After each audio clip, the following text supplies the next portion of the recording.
Welcome to the John and Heidi Show podcast, brought to you by DirecTV, 1-800-259-7646. Also brought to you by RVRealtor.com. If you're buying an RV or selling an RV, check out RVRealtor.com and the Dollar Shave Club. Here's John and Heidi.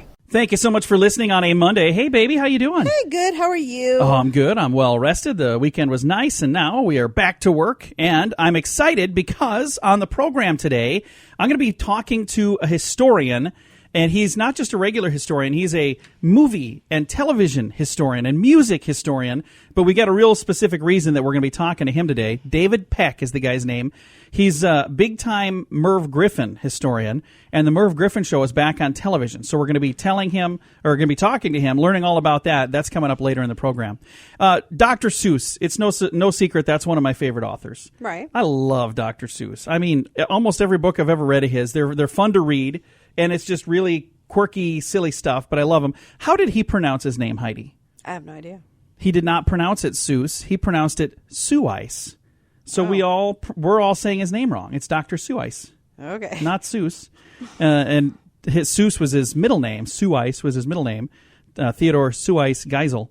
Anyway, I just thought that was kind of interesting. I didn't know that. I just read that and thought, that's kind of fun. Stick around. We got more fun stuff on the way. This portion of the program is brought to you by Dollar Shave Club. Get razors for $1 a month plus a few bucks shipping, so you can enjoy fresh razors every month for as little as $3. Learn more at dollarshaveclub.com/radio. Heidi, the English language is an interesting language. In English, a double negative forms a positive. But in some languages, though, like Russian, a double negative still means it's a negative. But there are no languages where a double positive means a negative. So a double negative, for those of you that are wondering what that is, you're scratching your head going, I didn't pay attention in English class. Double negative would be like, probably the most famous version of that would be, nobody doesn't like Sarah Lee. So that means everybody likes it. Nobody doesn't like it. That means everybody likes Sarah Lee. Because nobody doesn't like it means that's a double negative. That means everybody likes it. I always thought that company's tagline was, nobody does it like Sarah Lee. Nobody does it like Sarah Lee. That's actually what I thought it was. That makes more sense. That does make more sense. But then I saw it written on one of their ads. I was like, same what? Thing. I did the same thing. And it was a double take. I'm like, what? Wait, what? That's what they've been saying all these years? I had no idea. I had no clue. I've been singing it wrong. I have been singing it wrong. Well, get out there and enjoy your double negatives today. Thanks for joining us on a Monday edition of the John and Heidi Show. This portion of the program is brought to you by RVRealtor.com. If you want to buy or sell an RV, go to RVRealtor.com. List your RV for free. Learn more at RVRealtor.com. You know it's true because you heard it on the radio. Does your husband ever listen to you? Not very often. Well, it might not be his fault, ladies. Women accuse men like me of not listening to them, but it turns out that it's not their fault. If they don't catch what a woman says, it's not their fault. Because of the size and the shape of the female's larynx, their voices are more complex and more musical. And probably, I would have to say, more beautiful as well. Researchers at England's University of Sheffield discovered that the male brain uses a simpler mechanism to process male voices, but female voices engage the same part of the male brain that processes music, which makes it more difficult for them to decipher what a woman's voice is saying. So they're saying, ladies, if the guy's not hearing you, maybe it's not necessarily his fault, because we're kind of simple. Us folks, us guys. I'm going to call big old BS on this study. I'm wondering how many men worked on this study. Yeah, I was going to say, this is just a way for men to say, it's not my fault. Guy was like, fault. His wife was saying, you never listen to me anymore. And he's so like, they can't understand what a woman says, but yet they can recite every word to every song they ever heard in their whole entire life. And that's the same part of the brain that's supposed to not be able to understand what a woman says. They can hear what's going on the game, even though the volume's way down. They can hear all of that. But then it comes to, hey, would you take out the garbage? You just pretend like you don't hear it. I'm like, if I pretend I don't hear it, I'll cite a study from Sheffield University. Yeah, that'll work. All right. You know it's true because you heard it on the radio. Hey, I got something to throw in here really quick. I just read this. New discussions about what caused the death of classical composer Beethoven in 1827.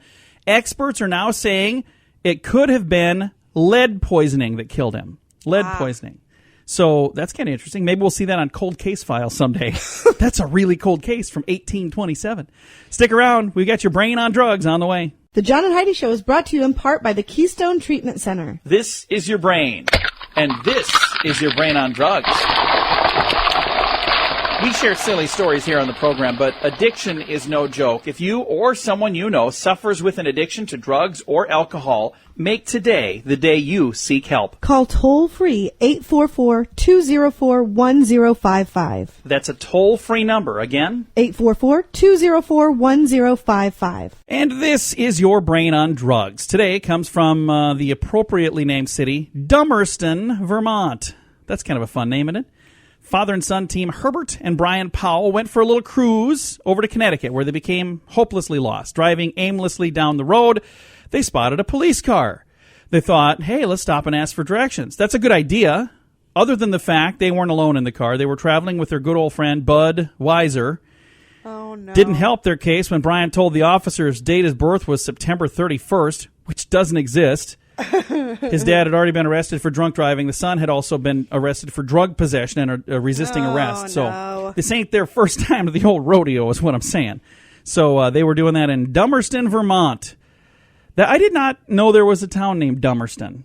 I didn't either. I wonder if that is like because of a person named Dummerston or wonder where that comes from. I have to, sometime when I've got a few minutes, I have to check into that. That's not going to be today. We do have your moment of duh coming up. This portion of the program is brought to you by Keystone Treatment Center. Addiction is no laughing matter. Call Keystone Treatment Center toll-free at 1-844-204-1055. Got your moment of duh here. Terry Bennett failed to show up for his trial in Edwardsville, Illinois, September 17, 2001. He was being tried for home repair fraud. He called the courthouse with a good reason as to why he couldn't be there. He said, hey, I'm going to be busy. I'm helping out at the World Trade Center rescue site. This was right after 9/11, September 17th, 2001. So sounds like this guy from Illinois was a good guy, right? Right. Well, not so much. The caller ID fixed his telephone call as coming from Illinois, not New York.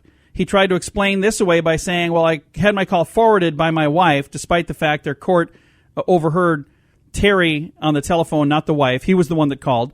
Bennett said he flew to New York, but all planes at the time were grounded, so he couldn't have done that.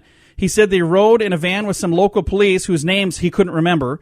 While he was on the phone, no background noise was heard from the rescue site where he said he was working, but he was not. At the time he called, all the workers were asleep, he said. Yeah, they're sleeping right now. Yeah, everybody, all of the rescue workers were sleeping. Anyway, He had all kinds of other excuses, too, that they were able to prove were wrong. So this guy who was trying to sound like a nice guy was not a nice guy at all. That's bad. Don't pretend. If you want to be a hero, but don't pretend to be a hero. That's terrible. We've got your scoop of the day coming up. The Scoop of the Day is brought to you by Wells Blue Bunny. If you want delicious ice cream, be sure to look for the Blue Bunny. Sure to have your favorite flavors. Learn more at bluebunny.com. Now, your scoop of the day. British researchers are now saying older men who have big biceps and a small waist circumference are not only more attractive, but will also live a lot longer than their portly friends like me. How stupid. Did they really need... So I get so sick of these. If you're in better shape, you're going to studies. live longer? This is news. Gosh. Shocking news. A new study shows Los Angeles has the worst traffic in the nation. And for anybody who's ever been to Los Angeles, this is also no surprise. I remember calling you one time when I was on a trip.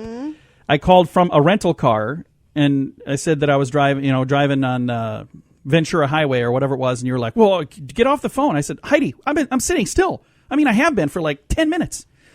Moving on to Argentina, where a guy donned a mask and robbed a man in his home. While ordering the man to turn over his jewelry and cash, the crook became so agitated that he spit out his dentures. In haste to get away, he left them behind. 2 days after the robbery, the homeowner noticed something suspicious. His own nephew seemed to have lost his teeth. He informed the police. Upon a further investigation, like a Cinderella story, the teeth magically fit in the nephew's mouth. An off-duty police officer went to Rochester, New York medical clinic to get a magnetic resonance imaging exam. I think is it an MRI? I think that's what that stands for.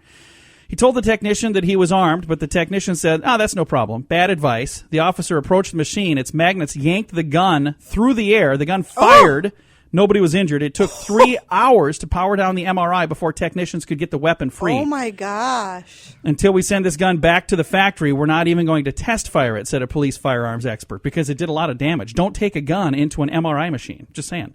The metal is more brittle than it should be, he said, and the magnet is 4 times as powerful as a junkyard magnet that lifts cars. Wow. So when he was saying, I do have my weapon, is that a bad thing? No, that's fine. It's all right. Ripped a hole through his in. clothing to leave him. Thank goodness it didn't yank him with.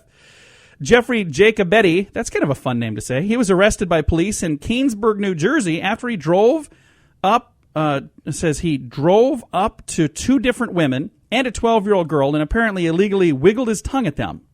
Illegally wiggled your tongue? I guess deputy police say that wiggling, in his opinion, was harassment and conveyed a threat. The wiggling crossed the line, especially with the juvenile, the 12-year-old. I guess I understand that. Would you want somebody wiggling their tongue at your little kids? I think it's weird that he was arrested for wiggling his tongue at somebody, but Jeffrey, find a new hobby, my friend. I'm just saying, that is weird. In 1999, armed bandits were trying to hold up cars at a Sao Paulo, Brazil traffic light back down when they recognized a soccer star. Pele was in there. So they were going to rob the car, and I go, oh, it's Pele. 2 thieves lowered their pistols, apologized, and walked away. I wouldn't have any idea. I wouldn't either. Him. If you know, only reason I know who Pele even is because of an episode. I think it was Monk. Was that what it was? Or Psych? It was Psych, maybe. Probably Psych. There was an episode of something where they had a Pele ball that they got from somewhere.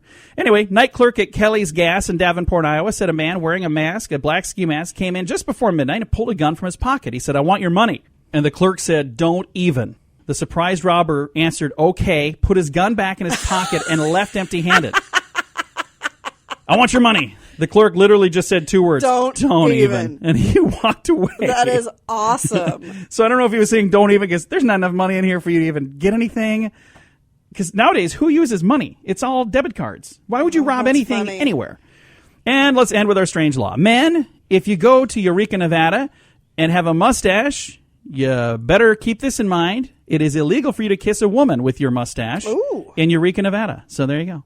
Ladies, if you don't like scratchy, scruffy people kissing you, maybe you move to Eureka, Nevada. That's your strange law. This has been your Scoop of the Day. This portion of the program is brought to you by RoughToughKennels.com. Dog kennels and accessories sent to your front door wherever you live. Your dog deserves it.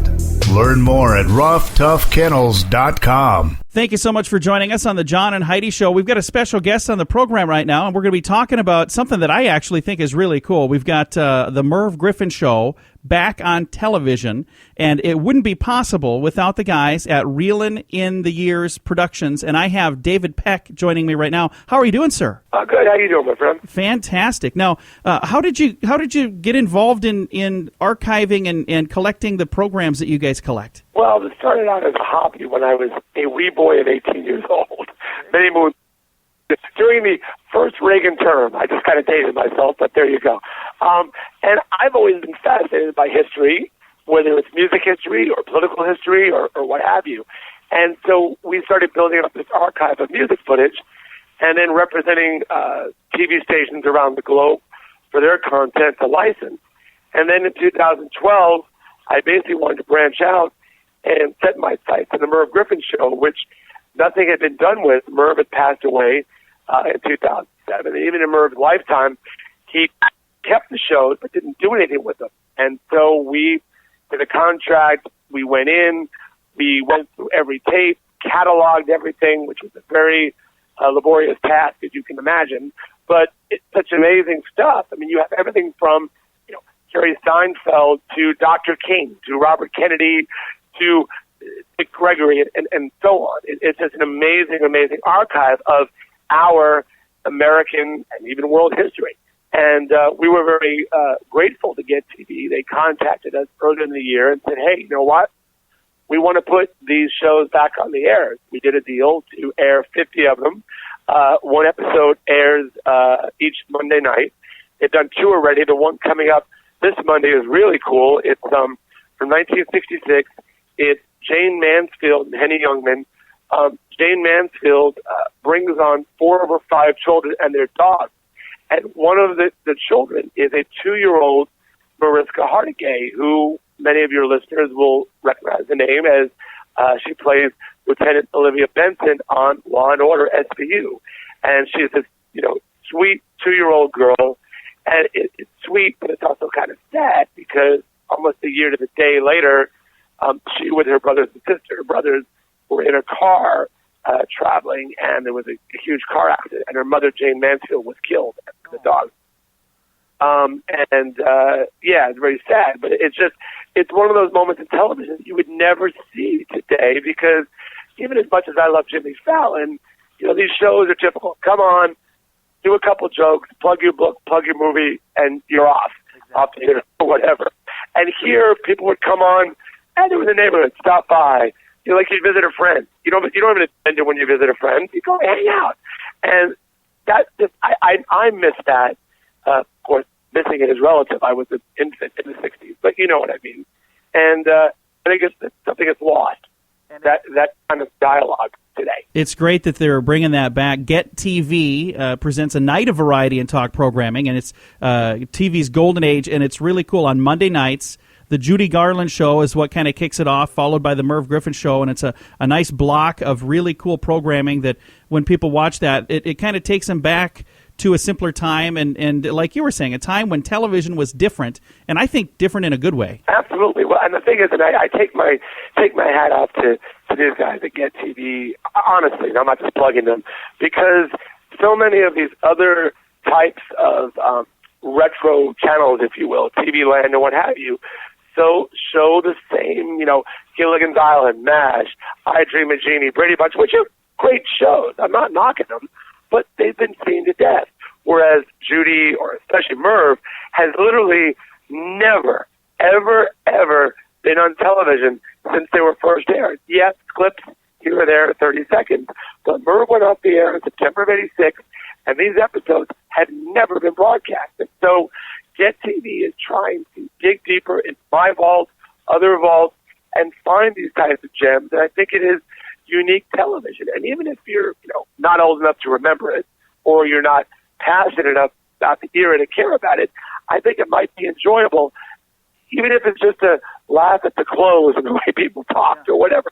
I think you'll get something out of it. And Merv, what made Merv special, it isn't just entertainment in the true form, because Merv would have people like Dr. King on, and Robert Kennedy, and Dick Gregory in 1965, 3 weeks after he was shot in the Watts riots, talking about police brutality, things that are sadly relevant today. So I think it's a great variety in the true sense of the word, not variety like we think at Sullivan with Topo Gigio and so forth, but real variety from politicians to comedians, and I think it's a very pleasant experience for people who tune in. Merv Griffin, a lot of people might not realize this, but he helped a lot of other people get started in the television business, and he was the guy that kind of helped underwrite and put together, produce a bunch of other television shows. And when you think about the impact that man made on television, it's unbelievable. It's staggering. The thing that made Merv, one of the many things, is that he was a brilliant businessman. He owned his own shows. One of the things that I was told by Merv's son, Tony, that Johnny Carson was actually very jealous of Merv in so much as Merv owned his own program.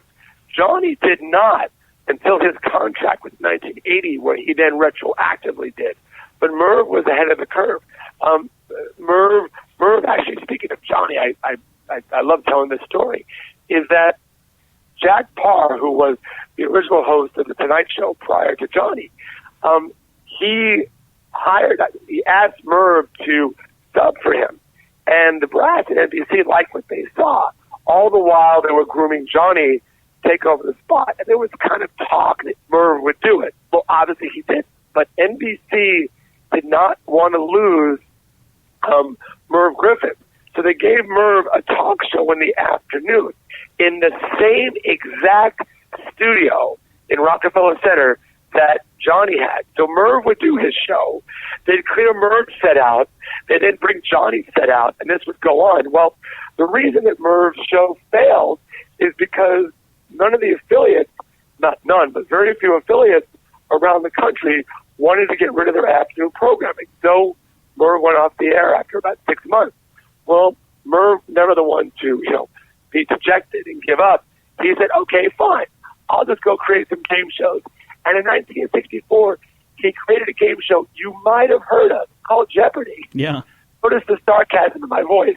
And just last week, Tony, his son, told us that his dad literally wrote the famous theme song to Jeopardy in a minute and a half on his way out to dinner. Wow. Because Merv was a brilliant songwriter, too. And then in 65, Westinghouse approached Merv and said, we want you to go back on the air. Merv was very hesitant. Merv said, fine, but I get to do it my way. And Westinghouse said, fine. And Merv was on the air from 1965 all the way up to 1986. So that is awesome. Pretty amazing legacy. And then, of course, he bought hotels and all the rest of it. And the program is back on television now. You can watch the Merv Griffin Show again, thanks to the folks at Get TV and Sony Pictures Television Networks. They've got this really cool program, a whole block of programs on Monday nights.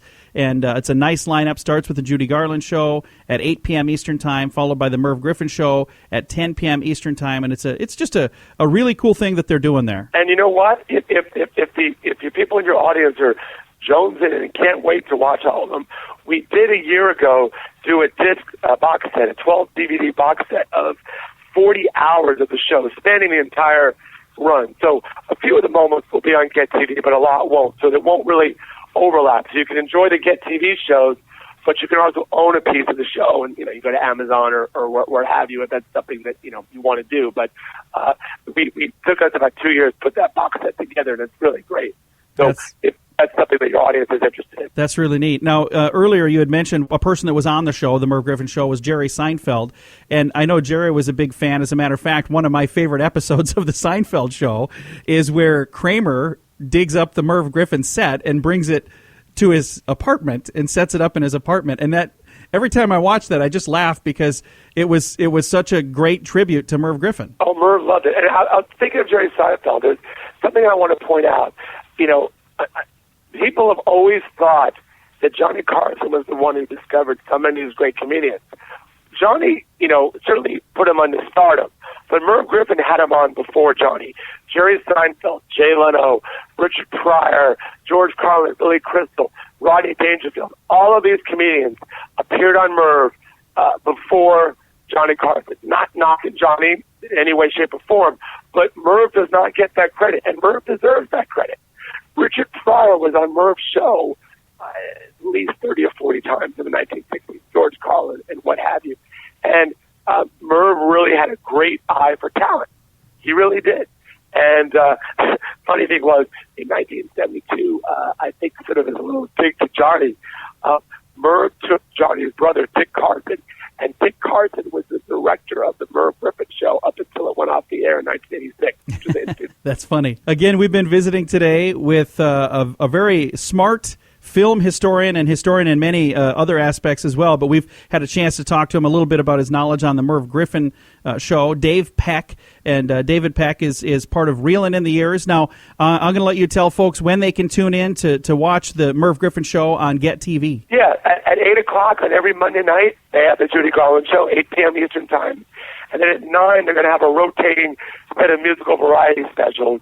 And then at 10 p.m. Eastern Time, will be the Merv Griffin Show. And like I said earlier, they licensed 50 episodes from us, so you have many more weeks to enjoy. And again, if this is successful, there'll be more Merv and more everything. Awesome. Thank you again, Dave. I appreciate you taking the time to chat with us. Hey, I really appreciate you having me on. Definitely. Again, David Peck, and he is with Reelin' in the Years, the Merv Griffin Show on Monday nights, 10 Eastern on Get TV. Thanks for listening to the John and Heidi Show. This portion of the program is brought to you by CarsForSale.com. If you're in the market to buy a car, truck, or van, find thousands of vehicles to choose from at CarsForSale.com. Today is a special day, Heidi. Do you know what today is? What is today, John? Thought you'd never ask. It's Monday, the 26th day of October, which makes today Howl at the Moon Night. Okay. It's also Visit a Cemetery Day. Oh. It's bizarre. Lung Health Day. National Day of the Deployed. So I celebrate the deployed. Absolutely. Thank you so much for your service. I mean, absolutely, positively, hats off to you. You are a hero in my book for serving your country. So thank you for doing that. And it's Mule Day. Hee-haw. Alrighty. I'm not exactly sure why mules have their own day, But I suppose every donkey deserves his own day, so there you go.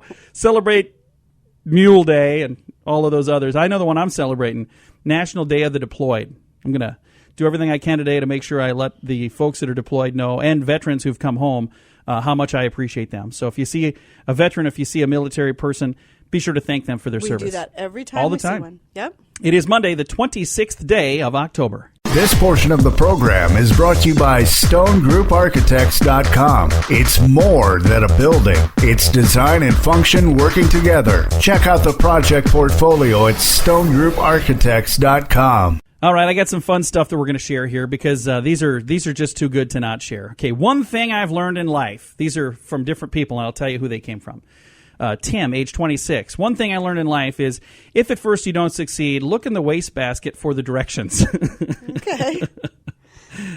Chris, age 37. No, yeah, he says one thing he learned: never to beam down to a planet if you're wearing the red shirt. So he's talking about Star Trek. The one that was not Spock, the one that was not Captain Kirk, he wasn't coming back. So every episode, the guy in the red shirt. I never really watched it, so I saying, don't get that.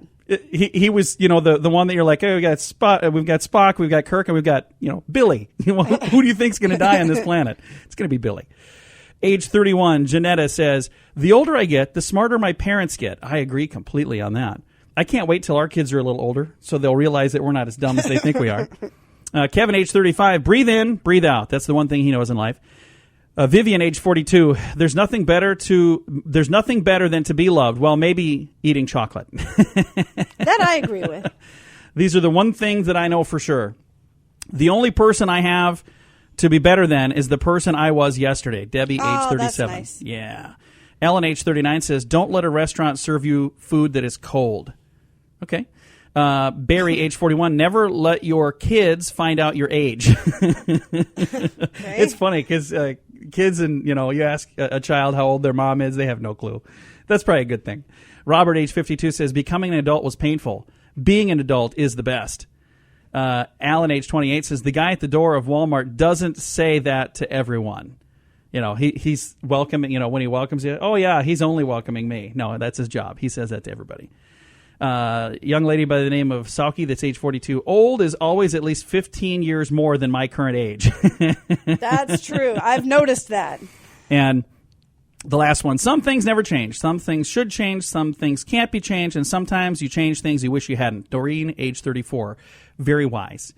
All right. Coming up, we got some more fun stuff. Going to talk about a car wash in just a short bit on the John and Heidi Show.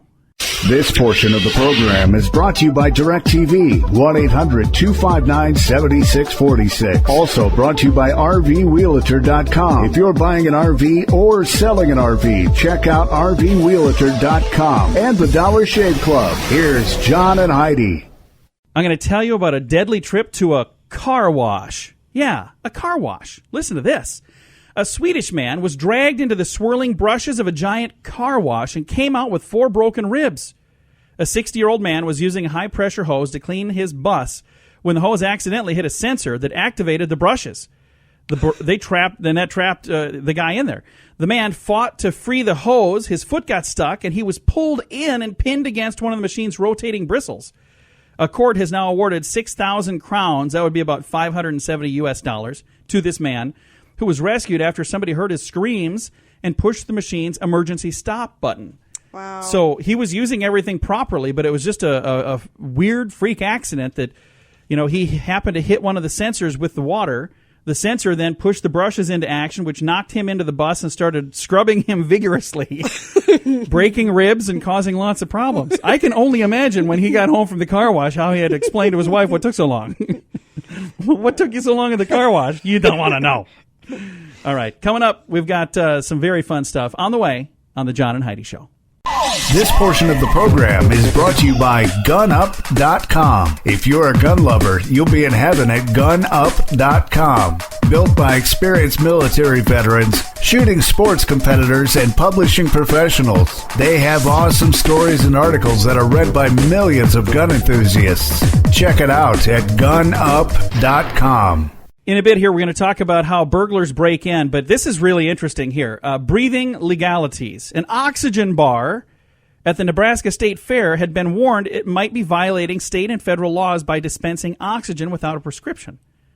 The FDA says people can stop breathing if they get too much oxygen, although the American Lung Association says the low-flow oxygen at these bars won't hurt anybody. So there's a big question over... Now, I didn't see this one at the State Fair in Nebraska, but we were out in Vegas. We were walking through the tunnel at one of the casino places out there. We were kind of going from one place to another to the tram thing, whatever it is. And there was a place there where you could get oxygen. You could sit down and breathe in oxygen.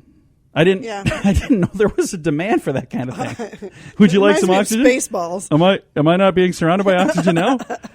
What's so much better about your oxygen? Anyway, they're saying that they want to make sure that it's okay, but they thought maybe they were breaking some sort of legalities, some sort of laws. Anyway, coming up, how burglars say they break in. This is good stuff to know. It's all on the way.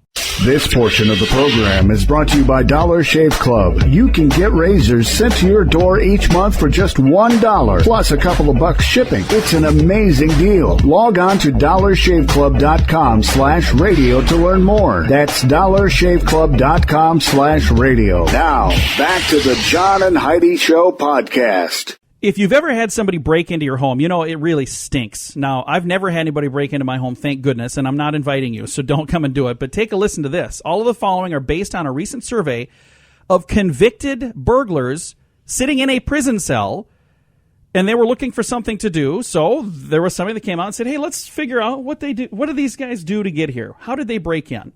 74% said they were more likely to go through a window than a door. And one of the remedies for that is to have storm windows. Burglars, every one of them surveyed, said they're not going to bother with storm windows. Too much hassle. So if there's a secondary pane of glass that they got to try to get through that too, no, not going to mess with it. 86% cased a house before hitting it.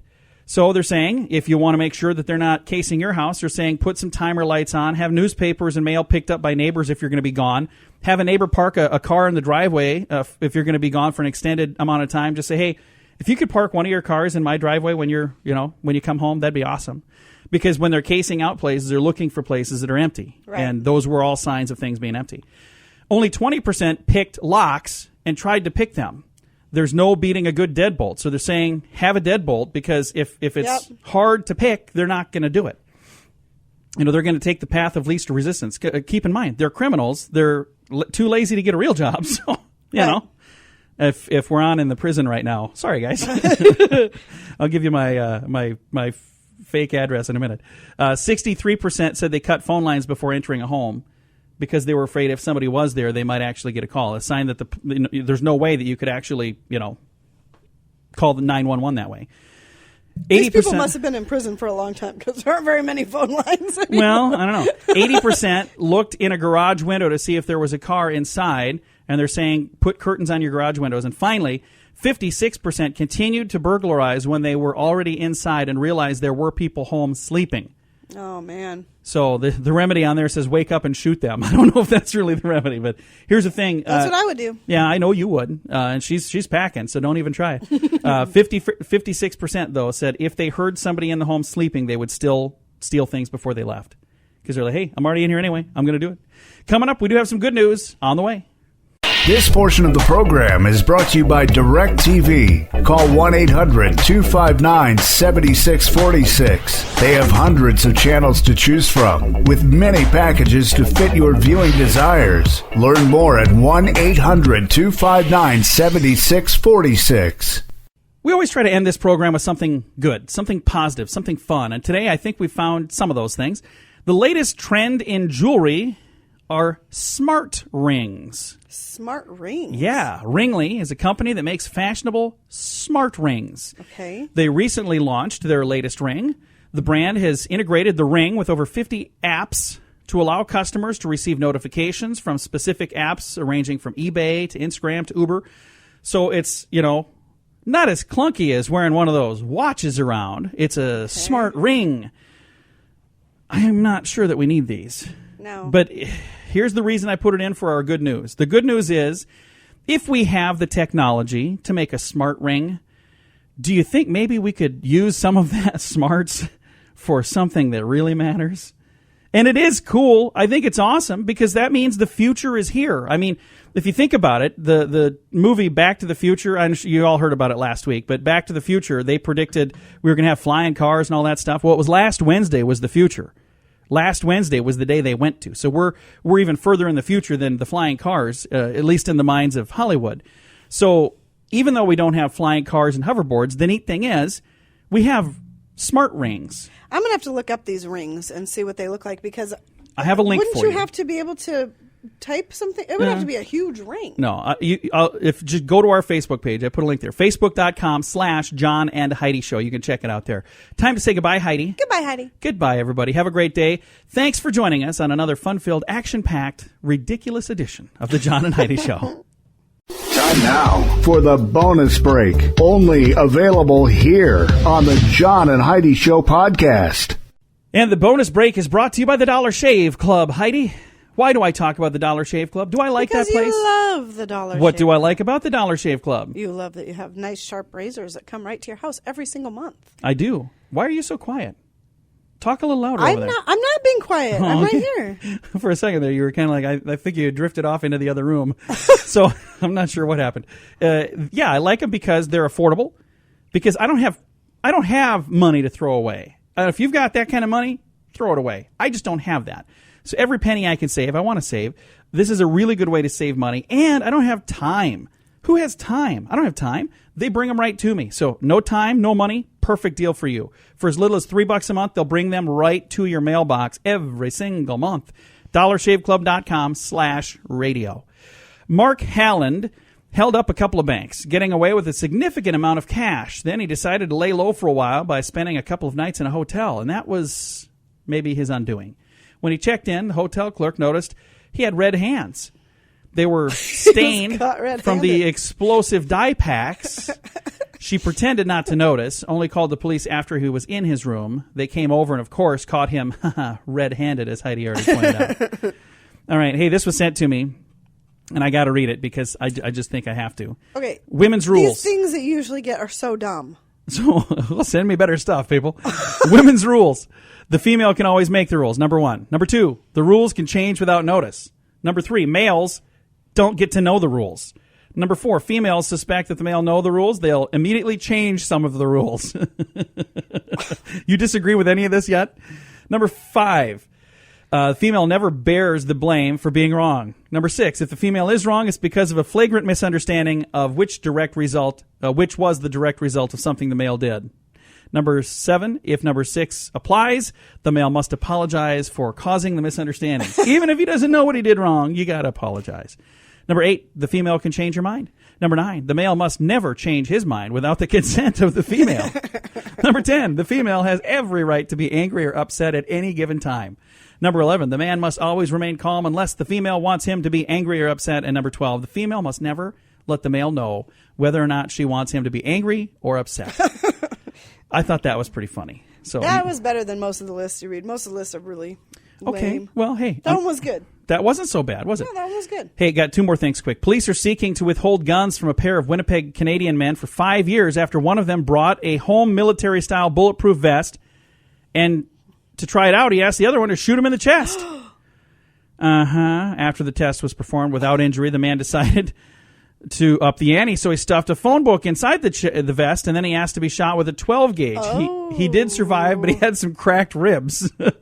So the police are now saying, you know what? No more guns for you guys for 5 years. You are morons.